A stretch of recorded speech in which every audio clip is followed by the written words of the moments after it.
একের পর এক পরীক্ষায় প্রশ্নপত্র ফাঁস না হওয়ার অভিযোগ। তো এই প্রশ্নপত্র ফাঁস না হওয়ার পেছনে কাদের ষড়যন্ত্র রয়েছে? তাহলে কি ফাঁকিবাজ ছাত্রদের ভবিষ্যৎ অন্ধকার হয়ে যাবে? জানতে চাইছে বিশ্ব, যে প্রশ্নপত্র ফাঁস করত। তো বিশ্বজিৎ, প্রশ্নপত্র ফাঁস করতে কি প্রবলেম হচ্ছে? দেখুন, আগে প্রশ্নপত্র ফাঁস করা অনেক বেশি সহজ ছিল। টাকার লোভ দেখালেই ওরা মেনে যেত, কুকুরের মতো।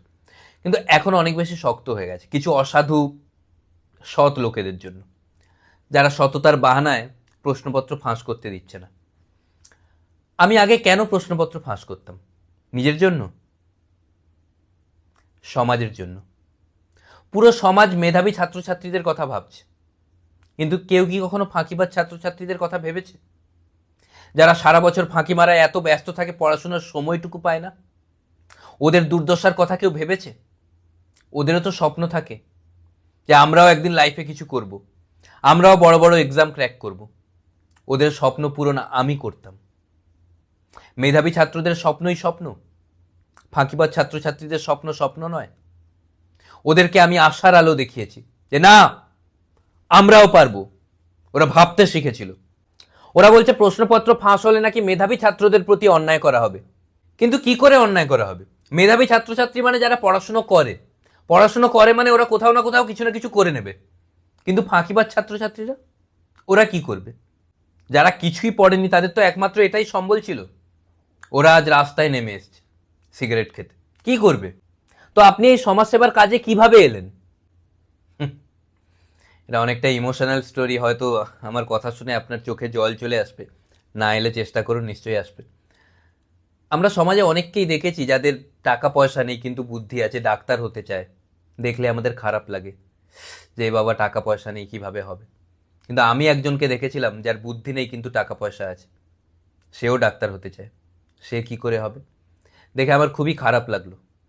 আমি ভাবলাম যে এদের জন্য আমাকে কিছু করতেই হবে। আমি স্টার্ট করলাম এদের হয়ে কাজ করার, কারণ ওরও তো ইচ্ছে হয় ডাক্তার হয়ে মানুষ মারার।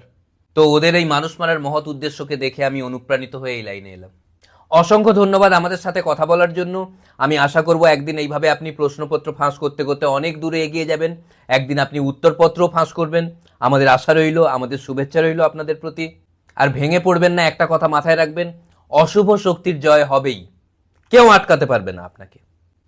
তো আমরা এখন কথা বলে নেব অল বেঙ্গল ফাঁকিবাজ অ্যাসোসিয়েশনের মারাত্মক ফাঁকিবাজ রাজীবের সাথে, যিনি এখন বাড়িতে বসে আছেন। কিছুদিন আগে ধর্ণা দিচ্ছিলেন, কিন্তু পুলিশ মেরে ধর্ণা ফাটিয়ে দেয়, তাই এখন উনি বাড়িতে বসে আছেন। তো ফাঁকিবাজ বাবু, আপনি বলুন, আপনার অভিযোগের তীর কার দিকে? আপনি কি বলতে চান? দেখুন, আমরা পরীক্ষার আগের দিন পর্যন্ত ওয়েট করে আছি, অপেক্ষা করেছি যে প্রশ্নপত্র কখন ফাঁস হবে। আগে প্রশ্নপত্র ফাঁস হবে, ওটা দেখে আমরা পড়বো, তারপরে পরীক্ষা দিতে যাবো। এটাই তো নিয়ম, এরকমই তো পরীক্ষা হওয়া উচিত। এতদিন তো এরকমই হচ্ছে, প্রশ্নপত্র ফাঁসই হয়নি। এটা আমরা কোন যুগে বাস করছি? কেন প্রশ্নপত্র ফাঁস হবে না? আমরা প্রথম প্রশ্নপত্র দেখলাম পরীক্ষার হলে। এরকম কি হয়? এরকম পরীক্ষা চলবে?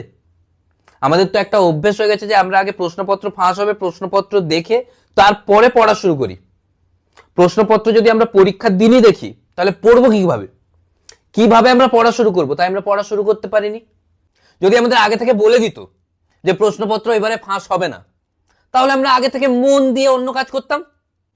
হয় আগে প্রশ্নপত্র ফাঁস করা হোক, না তো পরীক্ষা পেছনে হোক, এটা আমাদের দাবি।